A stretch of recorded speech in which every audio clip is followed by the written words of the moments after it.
निवासस्थली होउची भक्तर मुह तेणु मो ठाकुर कहले अन्य कथारु तते कोन मिलिबो तो मुहरु केवल मो कथा फुटी बाहरु रे धर्म तेणु सजन वृंद ए मुहरु एमिति कथा बाहरिबो जोटा अन्य को आघात दउ नथिबो।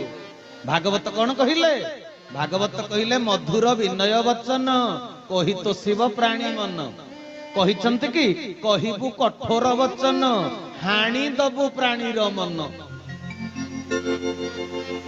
भागवत रे कथा लेखा हेची आ जोटा लेखा न होईची सेटा केमिति करिबि जे हैं टांगिया रे सिना बेक हाणी हेई जाए गछ हाणी हेई जाए कथा रे परा हृदय हाणी हेई जाए।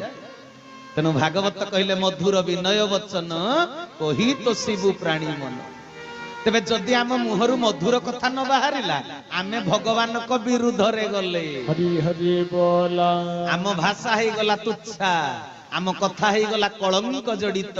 ए मुहर मुह होउची अमृतर भंडार एथुरु केवल अमृत तत्व निर्गत होबा दरकार विष नुहे। आम संस्कृति आमको शिक्षा देले मो ठाकुरे कहले निंदा को जतन रे साइती रखिबू अंतर भीतर को आनिले धर्म दांड रे दोषी हबू।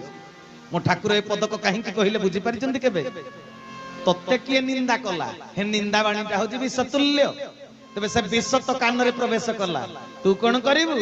आम संस्कृति शिक्षा देले सागर मंथन रु विष बाहरिला तबे ताकू कोन कले महादेव शिव कंठ पाखरे रखिले बाहरे फोपाडिलेनी कि भितुर को पुरेइलेनी हरि हरि बोला कंठ पाखरे रखिले।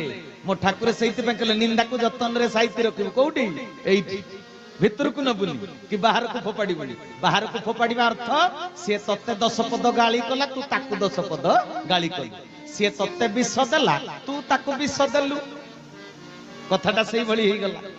तेबे बाहर को शिव कोण बाहर को विषटा बाहर करी फोपाडिले कि केते जीव जंतु नष्ट होई जाई थांते हलाहल विष ज्वाला तेणु से कंठ पाखे रखिले भितर को पुणी नेलेनी।